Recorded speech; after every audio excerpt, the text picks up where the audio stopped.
Hello, Book 2. Hello and good morning. Good morning to you all. It's a nice morning here. This is what I woke up to.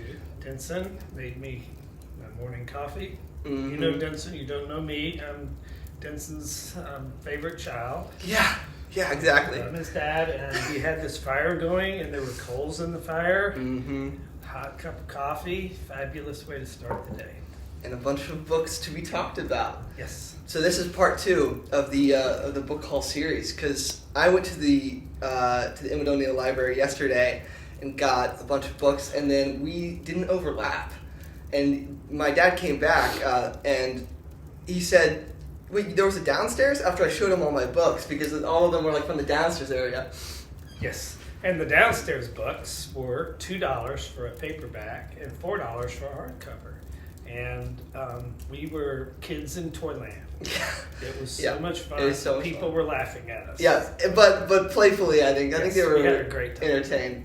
So I got almost the same amount of books as I got on my previous haul. Yes. And that's mostly because I missed a couple of sections. I missed a vintage section, a world literature section. It was amazing. And then, of course, you got your books. So we're just going to show them and talk about them. And after this, we're going back again today because there's a day 2. Because there's a day 2. Yes. What are we doing here? Yes. Yeah. So that'll be awesome. Hey, and you had the idea. And let's do it. We're going to just take the computer and show you what it looks like right now. This is couch 1 of Daddy-O's books. And this is my book haul right here. Yes. So I say let's just go back and forth and talk about books. You go first. All right. I'll show you a book or two. A book Or two. Yes. So this is awesome. Yes, so because I happen to love architecture and building, there's a stack of these books here. There are 5 or 6 more that have to do with building and architecture. This one I bought because I'm an American and I'm pretty ignorant when it comes to European history. I'm trying to learn more about that, and this book walks you through the architecture that is our foundation architecturally in the Western world, and I can't wait to learn a little bit more about it. This book, as you can see, this is like never been opened. It's still wrapped in cellophane. You have to look at it very closely. Yeah. And I had no idea what that word meant, but I liked the picture. Yeah. And it hadn't been opened, but I couldn't really open it to see. And by the way, this is, we did figure out that this is Hungary.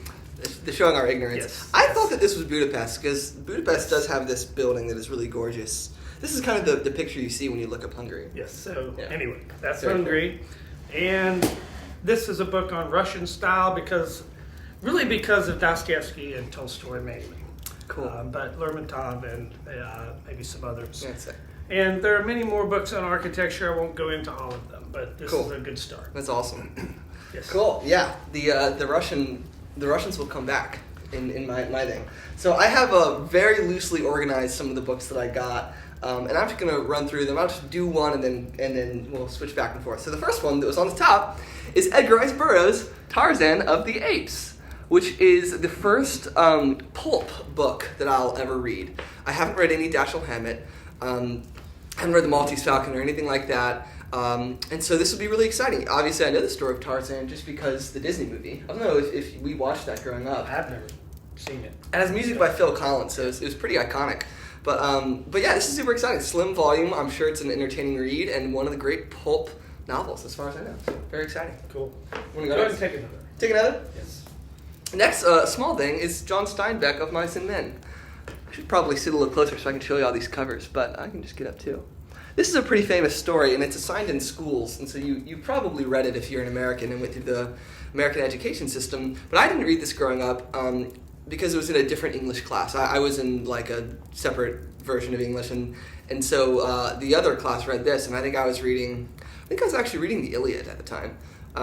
So I've heard a lot about this from other people. I've not really read a full John Steinbeck book. I've read The Pearl, his short story. I just know they're all kind of like sad and gloomy. I haven't really... dark. Yeah, a bit dark. So, yeah, on Okay, to you. next. Okay, so these are easy to get to. I have here 2 books by F. Scott Fitzgerald that I have not read.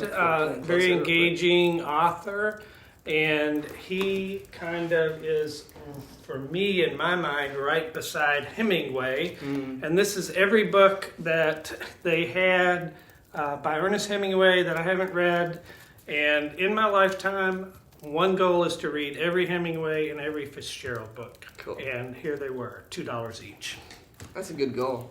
Yes. Very cool. Yes. Yeah, they were friends. I mentioned that in the last video I made. I know. And The Immovable Feast. the movable feast, yeah.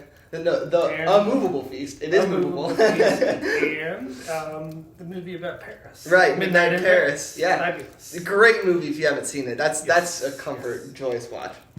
Yeah, I'll do 2 more, I guess. 2 and 2, I think, is a good way to go for now.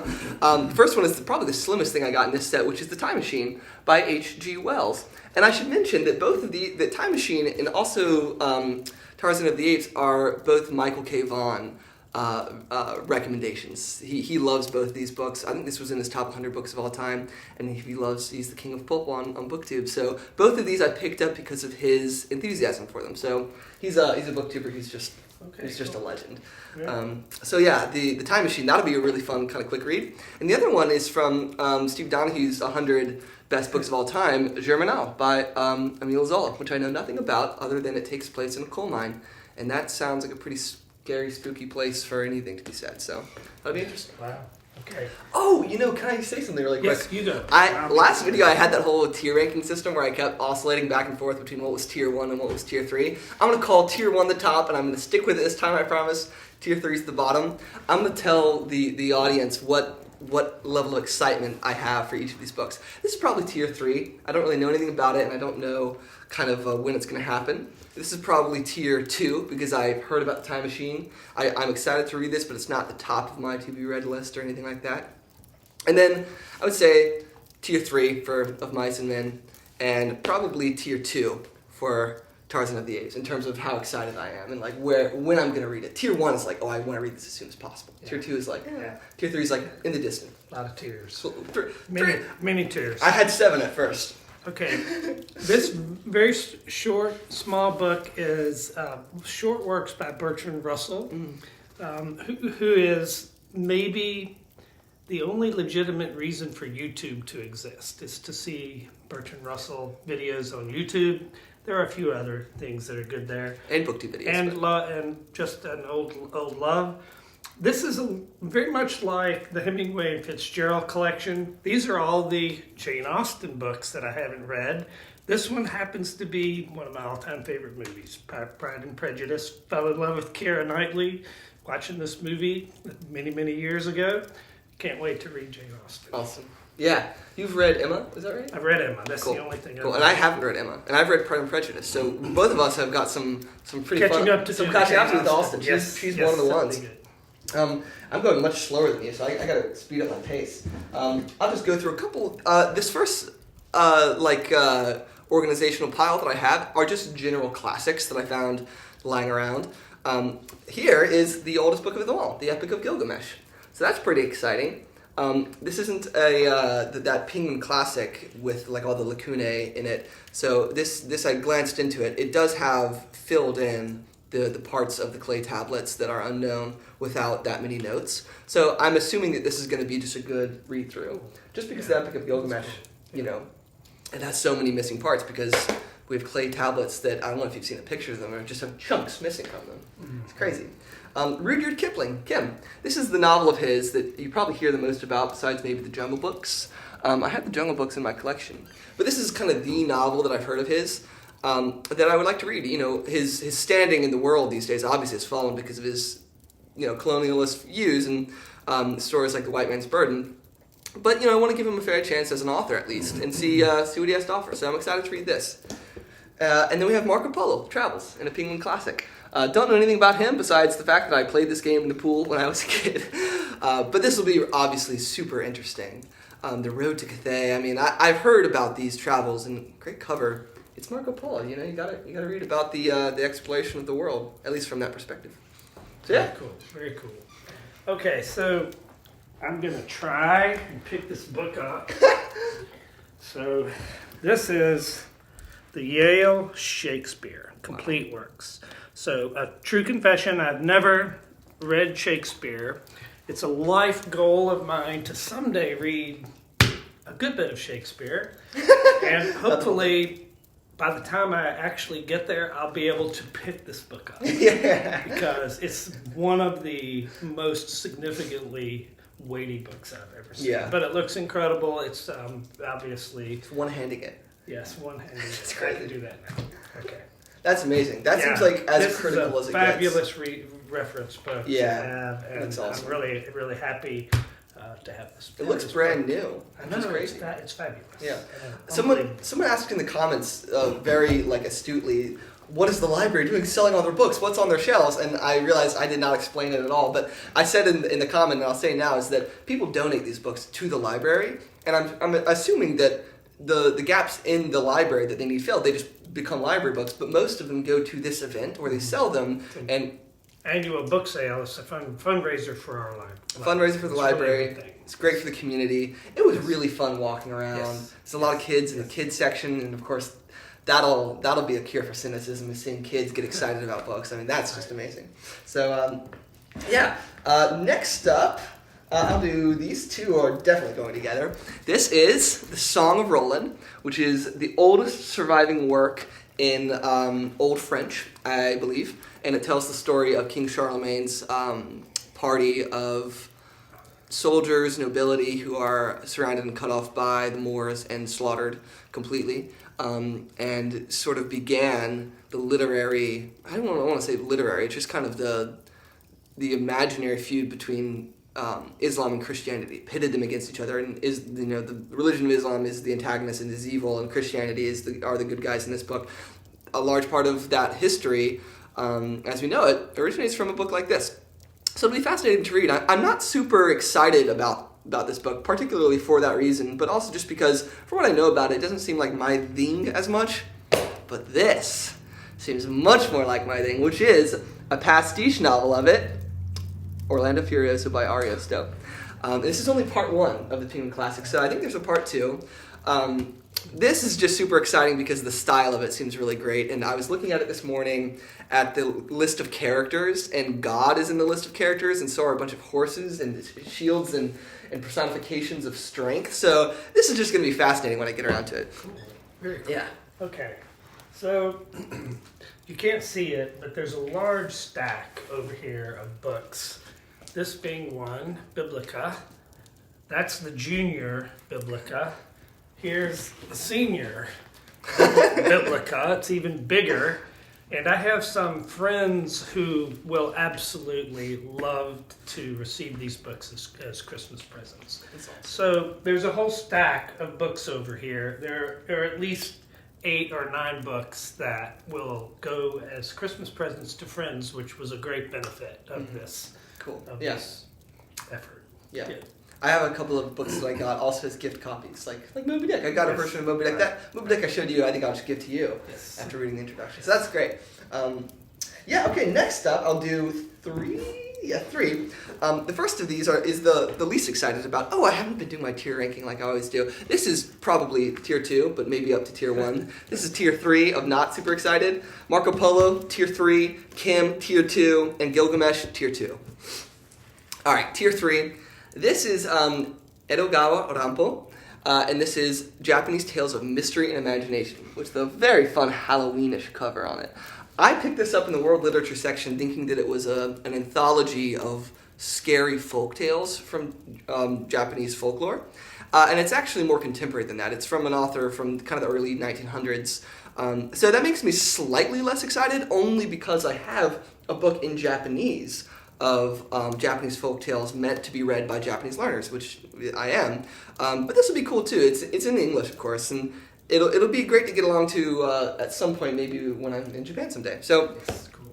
the next thing, and I saw this, and I think I gasped audibly. I was like bending down to look for Samuel Eliot Morrison naval history books, and kind of like saw to my left the world literature section that I'd missed, and right at the front is Sei Shoningen's The Pillow Book.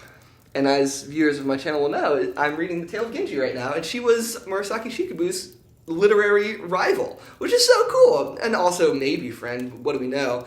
I opened this just to a random page and read a little bit today and really liked it. This is in a nice, it's basically a bite-sized format of observations about the world. Poetic observations about smugness. The one that I read today was how delightful it is to witness a man coming back from a tryst late at night and writing poetry excitedly towards his lover so that he can deliver it in the morning, because you're supposed to write a letter after it, a night with a woman. So that's just delightful, and this is the one that I'm most excited about. This is tier 2. This is tier 1. This is Basho, The Narrow Road to the Deep North. Here, the title is The Narrow Road to the Interior, but I like the idea of the Deep North. And this probably speaks to me on the most visceral level to my personality and current interests more than any book I got, because it's Japanese poetry about adventures and hiking. So This is just this one guy traveling into the interior that no one really knows much about. It's full of hyperbole and exaggerations, but it's poetry. It's great. So I'm really excited for this. This will probably be the thing that I read next in the world of Japanese literature. Nice. Basho. Keep going. Keep going? Okay. I'm doing categories. Cool. You're doing individual books. Okay, cool. So the next ones, the next organizational pile these are Roman, I believe? Yeah, these are the Romans. Some of these are actually Greek. The first one, this I'm so excited about. This might be tier 1, maybe tier 2, is Apuleius, and it's The Golden Ass. And this is the oldest surviving novel from these. I don't actually know what year this would have been. I mean, it's ancient literature, but it's the only full novel that we have from this time. And the premise is, of course, I think Lucius is trying to turn himself into a bird, and instead he turns himself into a donkey. And then he has to go around the land as a donkey. And that's just a delightful premise, and I think allegorical in many ways, which doesn't bother me personally. So that'll be so fun to read, The Golden Ass. Great title. Next, we have some histories. This is Tacitus, The Annals of Imperial Rome. This is probably tier 3 for me because I'm not super interested in the Roman Empire and history at this point in time, but I know I will be someday. And when it comes down to it, I've heard the writing is really good with Tacitus, so that'll be exciting to hear about. This is a classic. It'll be familiar to basically everyone, and maybe even not read, but it's the Aeneid by Virgil, which is his version of the Odyssey-ish type Odyssey taken by Aeneas, who was Trojan and fleeing Troy and the mythical foundation of Rome. And I've heard that this is less joyful and fun than Homer, but it's part of the canon, it's part of the classic. It's very firmly tier 3. I'm not super excited about this, but I want to read it. So lowest level of excitement. And this one is probably tier 1. I gave my dad the elevator pitch of this. Procopius, The Secret Histories. Oh yeah. Yes. Which is basically Procopius, who is sort of one of the elite members of Justinian's court, and he was writing all these histories, literally called the Histories, about Justinian's reign, and just kind of telling about how great Justinian is, and then, of course, secretly he's writing all the scandal in the background, and then publishes it, I think. I don't know if this was published posthumously, but who knows? And I just think it's a great example of tabloid literature from ancient times. And who is Donald Trump's modern version of this? Yeah, do we have one of someone who's inside? I don't know. Right. Maybe we don't want to know. Maybe we don't want to know. It'd be kind of pretty funny if Elon Musk wrote a book just slashing Donald Trump later on. Anyways, yeah, on to you. You want me to do one? Please. Okay, so let's see here what we have. So this is a short little collection. We have a book that I don't know at all, Dostoevsky, Double and the Gambler. Don't know these stories. By Pierre and Volokonsky. And then we have the brothers K. And Denson, why did we get this book? We got this because it's a different it's Constance Garnett, who is the OG, sort of. So that would be another version of that. And then this is Nabokov, who I've not read, but I'm about to delve into. Awesome. So these are 3 Russian authors. When I saw them, cool. I had to jump on them. Yeah, I haven't read Nabokov either. I have Lolita, and that's. I know, and I have it too, and I haven't read it. We should read it together at some point. That'd be fun. Yes. Cool. Yeah. All right. Next up, I'll continue on with my ancient capital C classics of Greece and Rome, and I have here Plutarch's Essays. Plutarch, I know from his, the lives, but I couldn't find lives there. But this actually seems to be the better introduction to Plutarch. For one thing, what a great cover. The little mosaic with the tiles and the birds at the fountain. It's just so beautiful. But yeah, just flipping through this, the title chapters are great. On listening, how to distinguish a flatterer from a friend, on God's slowness to punish.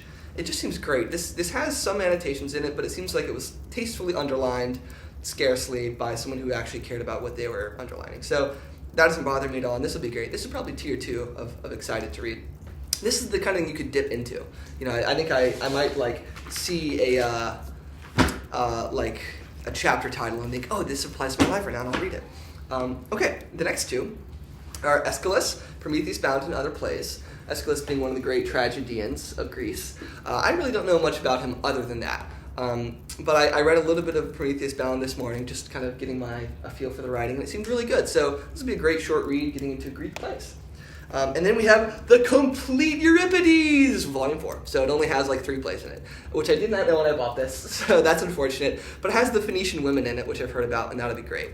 The thing I want to read by Euripides the most is Medea, because it gets referenced a lot by Ovid in Metamorphoses, because he tells his own version of Medea, I believe. Unless that's another Medea, and I'm getting it confused. But okay, cool. Do you have anything else you want to go for before? I don't have much left. I have maybe 2 books. Cool. Speaking of Metamorphoses, this beautiful cover, and this is a book I'm interested in because of Denson. Really. Yeah, this is the Alan Mandelbaum. Descriptions of it. Yeah, so you probably could talk about it more than me. I got it because of you, basically. Right. I read the David Rayburn translation in the Penguin cloth-bound classic with the clouds that have now completely faded off, as we all know that happens with those beautiful cloth-bound classics. But I enjoyed it, but I could tell a lot was going over my head, especially because Ovid is sort of known chiefly for his style and for his playfulness with the Latin language. And of course, it's just getting translated into English. And, Latin and English, they just do totally different things with word order and the way that you can kind of fold sentences over one another. You can't really do that with English. You just have to kind of keep creating conjunctions and keep almost resetting your clause. In Latin, you can just go crazy. So his playfulness can't really come across very easily in translation, so I thought that it would be good to get another translation someday. And then my dad just comes along and gets the Alan Mandelbaum one, which is the one that I wanted to read. Yeah, didn't even know. And does this have illustrations? I think it does. Maybe it doesn't, but it's a beautiful hardcover and large print. Maybe I'll read this when I'm 90 years old because it would be easy. But yeah, this is awesome. So really good catch by you. Yes, cool. I loved, by the way, from Metamorphoses, my favorite chapter was the retelling of Narcissus and Echo. I thought that was a really beautiful fusion of those 2 stories, which you probably know both of those, especially Narcissus. But if you have a copy of Metamorphoses, read that and see what you like. It'll take you, 15 minutes, maybe 10 minutes, and it's great. Okay, so I guess I'll continue on. This is great. Yeah, so I think the next ones I'll be showing you are what I got from the vintage section, which are the old hardcovers that are really pretty but don't stick out. And that kind of place in a book sale is where you're going to find some great stuff because other people will kind of look over it. They'll see it and they'll think, it's just kind of boring. Maybe not even consciously, but that's sort of what I did when I first went through it. I missed them, and then on my second go-around, I got some great stuff. The first one, going to the Russians, is Ivan Turgenev, and it is, can you read on the title? It's just the collected works. This is, the reason I got this mainly is to read Fathers and Sons, which is, nice. Have you read it? No, I don't even know it. It's, we might be able to relate to it. It's a work that's really referenced a lot by Tolstoy and Dostoevsky in their later works. It succeeds A Hero of Our Time. I think A Hero of Our Time was 1840. Really? Fathers and Sons is 1860. Brothers Karamazov is 1880, and a lot of Anna Karenina and those kinds of things are in the 1870s. Okay. Excuse me. So that'll be a really great thing to read. Wow. Because that's considered one of the great masterpieces. And then, of course, I have some of his poetry and other things. But Fathers and Sons is the reason I want that. First one. Okay, cool. Yeah, that'll be great. This is at my dad's recommendation, and it's Ishak Denison's 7 Gothic Tales, which is pretty fun and cool, and a nice, small hardcover. This does not include Babette's Feast, which is a great movie, but I'm excited just to get into her from your enthusiasm about it. So that'll be great. Set this down, and I'll do one more, and then we'll go back to you. This one is I don't I wouldn't say I regret getting this, but I didn't realize at first that this was a bridge. But this is a translation of Crime and Punishment. And it's a beautiful hardcover. Really? And I just look at that spine, and that's so nice. It has illustrations in it that are really fun. Let me see if I can find one. But I just was, going too quickly that it is actually abridged, which is sad. So maybe this could be like a gift for someone who's not into Russian literature, but it's a beautiful copy. It could be a gift for them. They could get into it, and it's illustrated. That's going to be my rationalization for buying it without looking too quickly or looking too carefully. All right, I only have one more book, so you should keep going. Okay, I'll keep going, and then I'll do my last one after yours. These last three, the first two are Charles Dickens. I got David Copperfield in the last one, and this is Oliver Twist and A Tale of Two Cities. These are going to be great, and I love the idea of reading David Copperfield first, like I said in the last video, but these are shorter. Tale of Two Cities is probably more iconic. Oliver Twist is iconic, though, just because the orphan image. Yeah, both are iconic. Both are iconic. So, I don't know, maybe I'll start with A Tale of Two Cities instead of David Copperfield. This is probably tier 2. And then I saw this on the shelf, and I also audibly gasped like I did for the Say Shonigan book. It's Boswell's Life of Johnson. Samuel Johnson's life as given by Boswell. And inside of it is a newspaper clipping for a bookmark from Times, September 14, 1962 edition, in which there's a review of one of Samuel Johnson's earlier works about Boswell. Boswell's life, Boswell's story of Samuel Johnson being in Scotland. I don't know what you know about Samuel Johnson, but he's a big guy. He's just mostly a reader, and he's falling in and out of boats on this trip. It's supposed to be hilarious. But that was a cool clipping to have as a bookmark. And then I read the first paragraph or two of the life of Samuel Johnson. I loved it. But this is only volume 1. So once I finish this, I'm going to have to figure out how to get another volume of this, or maybe just buy the Penguin version and read the second half. Who knows? So that really excited me. So there you go. Life of Johnson. That one back. Oh yeah, this is Turgenev. Yeah. Cool. Me? Yeah. Okay, last one. This one's very simple. Get over here. So I am a person who loves the outdoors, the mountains, climbing, all of that. This is the only book that I found in that genre, but it is a book about McKinley, Denali. Interesting that both names are in the title.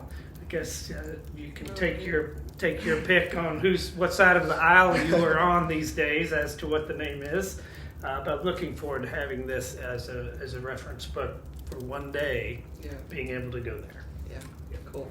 George wants to yeah, that's a place I haven't been and wish to visit. For those of you who don't know, Denali, it's formerly known as Denali. It was renamed McKinley after McKinley was assassinated, but the name didn't stick, and it's being called Denali again, which just sounds like a cooler name. But and it's just been changed back to McKinley. No way, really? I believe that's part of was something no that's one can going decide. on. Well, Yes, anti-wokeness. Yeah, and that probably firmly cements it now as a dual name. It's probably not just always going to be called McKinley and Denali. But it's the largest mountain in the United States. It's not in the lower 48, it's in Alaska. But by a good margin. Right. It's huge. So that's pretty exciting. That would be an epic trip. Yes. Cool. All right, well, in my last books, speaking of epic trips, they are... I'll start with this first one, the main one. T.E. Lawrence, The 7 Pillars of Wisdom. I don't know if you have never seen the movie Lawrence of Arabia, you have to watch it. It's 4 hours long, and it's worth every minute. And it tells the story of a man in World War I, a low-level officer who goes renegade into Arabia, and with the help of different Arabian tribes and peoples, collects them together and attacks a city that is held by the Turks and captures it from a crossing of a desert that is considered uncrossable. It's kind of a legendary mythological story these days. And he takes the city of Aqaba, and from there develops a cult of personality and becomes quasi-Arabian, quasi-European legendary figure, culminating in the capture of Damascus. And so in the Arabian side of World War One, he is the central figure as we know him today, partly because he's been mythologized by an American reporter at the time, but chiefly due to his own writing, because this book, The Seven Pillars of Wisdom, is considered to be the masterpiece of just prose.